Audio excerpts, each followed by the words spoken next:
तो दोस्तों आज का जो हमारा टॉपिक है स्टेबलाइजर रिपेयरिंग के ऊपर आज हम बात करेंगे कि इसमें क्या फॉल्ट आया हुआ और उस फॉल्ट को हम लोग किस तरीके से क्लियर करते हैं। तो दोस्तों वीडियो को स्टार्ट करने से पहले मैं आपको बता देता हूं कि अगर आप मेरे चैनल पर नए हैं तो सब्सक्राइब कर देना, बेल आइकन को जरूर दबाना ताकि हर आने वाली लेटेस्ट वीडियो का नोटिफिकेशन आपको मिल जाया करे। तो चलते हैं वीडियो की जाने। तो यहाँ पे दोस्तों सबसे पहले हम लोग स्टेबलाइजर को कर लेते हैं, प्लग इन कर लेते हैं। तो दोस्तों यहाँ पे दोस्तों आप जब भी इसको चेक करें तो सबसे पहले आपने इसको सीरीज बोर्ड पे आपने लगा के चेक करना। तो यहाँ पे दोस्तों हम लोगों ने सीरीज बोर्ड में इसको कनेक्ट कर लिए। तो यहाँ पे हम लोग कर लेते हैं ब्रेकर ऑन। तो यहाँ पे दोस्तों ये कुछ प्रॉब्लम हमारे पास स्टेबलाइजर में देखने को मिलती है। तो इस प्रॉब्लम को हम लोग किस तरीके से सॉल्व करेंगे, इसमें क्या फॉल्ट आया हुआ, किस तरीके से हम लोग इस फॉल्ट को आइडेंटिफाई करते हैं। तो हम लोग इसको बंद कर लेते हैं और सीरीज से इसकी बॉडी को भी चेक करते हैं क्योंकि तो यहाँ पे दोस्तों हम लोग किस तरीके से चेक करेंगे इसकी बॉडी को। तो यहाँ से हम लोग निकाल लेते हैं, इसको प्लग आउट कर लेते हैं अपने स्टेबलाइजर के। तो इसको हम लोग कनेक्ट कर लेंगे अपने सीरीज बोर्ड में और यहाँ पे हम लोग लगा लेंगे एक वायर अपनी इस प्लग को। यहाँ पे लगाते ही एक वायर हमने सिर्फ अपने प्लग को लगानी और दूसरी वायर हमने लगानी है अपनी बॉडी को।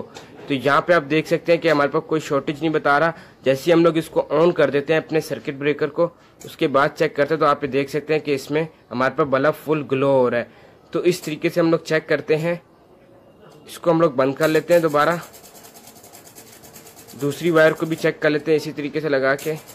तो यहाँ पे आप देख सकते हैं कि बल्ब हमारा वैसे ही जैसे कि हमने पहले 2 पिन पे लगा के चेक किया था वैसे ही प्रॉब्लम कर रहा है। तो इसका मतलब है कि हमारा जो ये स्टेबलाइजर है ये बॉडी से शॉर्ट है। तो मैं जल्दी से इसको ओपन कर लेता हूँ और चेक करते हैं कि इसमें क्या फॉल्ट आया हुआ है।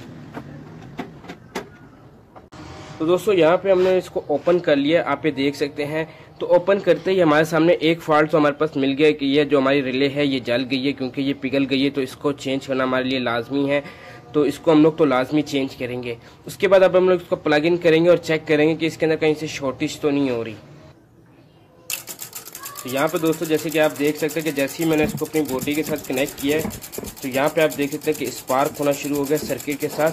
तो यहाँ से ये हमारे पास जो सर्किट है ये ग्राउंड हो रहा है।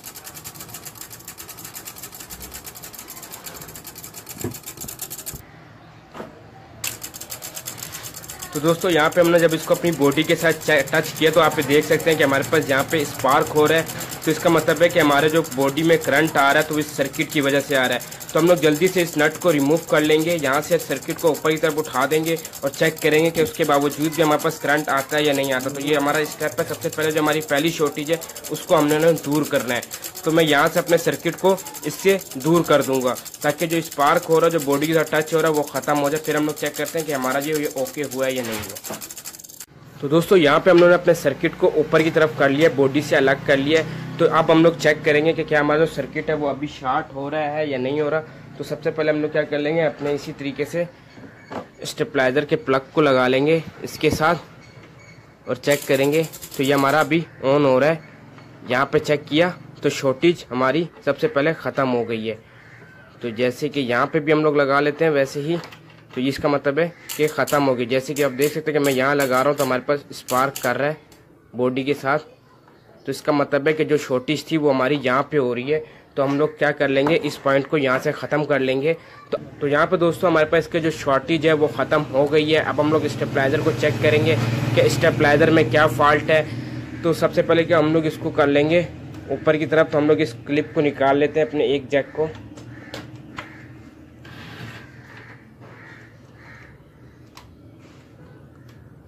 यहाँ पे हम लोग देखेंगे कि इसमें हमारी जो ये रिले थी ये ख़राब है। तो हम लोग एक बार स्टेबलाइजर को भी देख लेंगे। तो आप इसमें स्टेबलाइजर की कंडीशन, ट्रांसफार्मर देख सकते हैं कि बिल्कुल ही जला हुआ है, हमारे पास ख़त्म हो गया ट्रांसफार्मर। इसमें अब कोई जान नहीं रही, लेकिन इतनी कंडीशन है कि ये दोबारा चलने के काबिल हो सकता है। तो हम लोग इसको डायरेक्ट लगा के चेक करते हैं कि इसमें जो प्रॉब्लम है वो कौन सी प्रॉब्लम है। तो सबसे पहले हम लोग इस रिले को चेंज कर लेंगे। ये रिले चेंज करने के बाद हम लोग इसको चेक करते हैं कि जो हमारी प्रॉब्लम है वो सॉल्व हुई या नहीं हुई। तो जो ये रिले है हमारी ये जली हुई है, आप इसको देख सकते हैं। तो मैं इसको जल्दी से निकालता हूँ और आपको चेक करा देता हूँ।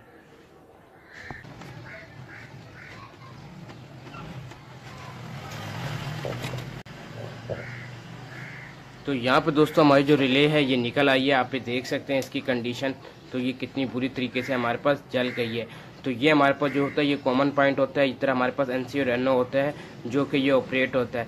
जबकि हमारा जो पॉइंट जल गया तो ये वर्किंग करना छोड़ गई है। जो सप्लाई हमारे को ऊपर और नीचे से मिलनी चाहिए थी, जिनमें से एक इन होती है और एक से आउट हमारे पास होती है। तो ये कॉमन की सप्लाई तो ये अगली रिले को थ्रू करती है। तो हम लोग इसको कर लेंगे चेंज। तो उससे तो यहाँ पे दोस्तों हमारी जो रिले है वो बाहर आ गई है। अब इसकी जगह पे हम लोग लगाएंगे नई रिले और चेक करते हैं कि इसका जो मसला है वो हल हुआ है। तो हम लोग चेक करेंगे कि जो आउटपुट है ये दे रहा है नहीं दे रहा। तो जल्दी से मैं लगा लेता हूँ इसको रिले और फिर चेक करते हैं।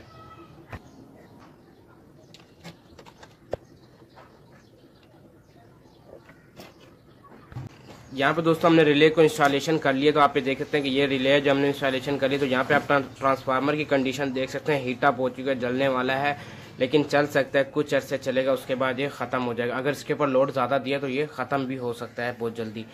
तो अब मैं इसको लगा लेता हूँ सबसे पहले सीरीज़ पे और आपको चेक कराता हूँ कि ये कैसे वर्क कर रहा है। तो यहाँ पे हम लोग कर लेते हैं अपनी सीरीज़ की वायर हमारे पास यहाँ पे कनेक्ट हुई हुई है। तो सबसे पहले हम लोग कर लेते हैं इसको सीरीज़ बोर्ड के ऊपर।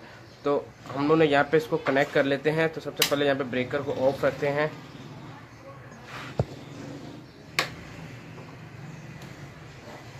दोस्तों यहाँ पे हमने सीरीज़ वायर कनेक्ट कर ली है।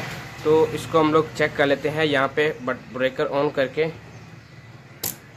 तो यहाँ पे दोस्तों ये हमारा ऑन हो चुका है। आप देख सकते हैं कि जो सीरीज़ का बल्ब है वो हमारी प्रॉब्लम इसकी ख़त्म हो गई है। तो अब मैं इसका आपको चेक करा देता हूँ इसकी बैक साइड मूव करके। तो यहाँ पे आप देख सकते हैं कि हमारा जो स्टेबलाइजर है वो ऑपरेट हो चुका है। जो ब्लिंकिंग कर रहा था वो हमारा प्रॉब्लम अब ख़त्म हो गई है। तो इसको मैं लगा लेता हूँ डायरेक्ट और आपको डायरेक्ट इसको लगा के चेक करते हैं कि इसकी कैसी वर्किंग है। तो हम लोग यहाँ पे कर लेते हैं इसको ऑफ। यहाँ से हम लोग रिमूव कर लेते हैं अपने सीरीज़ के बल्ब को।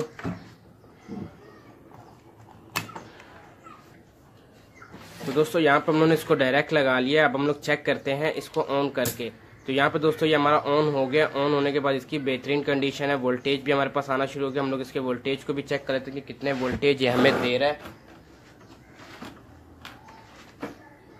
तो यहाँ पे हम लोग लेंगे मल्टीमीटर। तो मल्टीमीटर पे हम लोग सेटिंग कर लेंगे अपने पास वोल्टेज की सिलेक्शन। DC है, इसको हम लोग कर लेंगे AC में।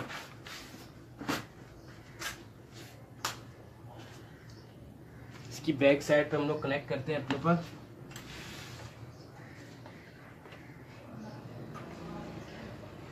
तो यहाँ पे दोस्तों आप इसके वोल्टेज देख सकते हैं 204 वोल्टेज यानी कि आउटपुट देना शुरू कर दिया है इसने हमें। तो इसका मतलब है कि इसमें दो फॉल्ट हमारे पास आया था, एक तो स्पार्किंग का और दूसरा ये था कि इसमें जो हमारे पास रिले थी वो भी हमारी जल चुकी थी। तो दोस्तों जैसे कि आपने देखा कि किस तरीके से हम लोगों ने स्टेबलाइजर को रिपेयर किया, बहुत ही आसान है, घर बैठे आप खुद भी इसको रिपेयर कर सकते हैं। जस्ट आपको टूल का इस्तेमाल करना आना चाहिए। तो सीरीज़ बोर्ड को हमने किस तरीके से इस्तेमाल किया इसके पर मैं एक नेक्स्ट वीडियो बनाऊंगा। इमरान भाई ने मुझसे कहा है कि हमें सीरीज़ बोर्ड का बनाने का तरीका बताएं कि किस तरीके से तैयार करते हैं। तो नेक्स्ट वीडियो इंशाल्लाह मैं लेकर आऊँगा सीरीज़ बोर्ड को किस तरीके से तैयार करते हैं। तो यहाँ पे दोस्तों जो आप लोग कमेंट्स करते हैं कि सर इसके ऊपर हमारे को एक वीडियो बना दे, तो थोड़ा डिले हो सकता है, थोड़ा टाइम लग सकता है उस वीडियो को बनाने में। तो बहुत से हमारे पास इस तरीके से कमेंट्स आए हुए थे, भाई ये चीज़ों के ऊपर भी वीडियो बनाए। तो वीडियो तैयार हो रही हैं, तो उनको एडिटिंग करने में थोड़ा टाइम लगता है। तो इंशाल्लाह वो वीडियो भी अपलोड हो जाएंगी। तो मिलते हैं नेक्स्ट वीडियो में किसी नए टॉपिक पे। अगर कोई भी आप लोगों को सवाल हो तो आप लोग कमेंट्स बॉक्स में करें, इंशाल्लाह मैं उसको रिप्लाई आपको ज़रूर करूँगा। तो दोस्तों अगर वीडियो अच्छी लगी तो उसको लाइक ज़रूर करना, बेल आइकन को ज़रूर दबाना ताकि हर आने वाली लेटेस्ट वीडियो का नोटिफिकेशन आपको मिल जाया करे। मिलते हैं नेक्स्ट वीडियो में किसी नए टॉपिक के साथ। इसी के साथ दीजिए मुझे इजाज़त। खुदा हाफिज़।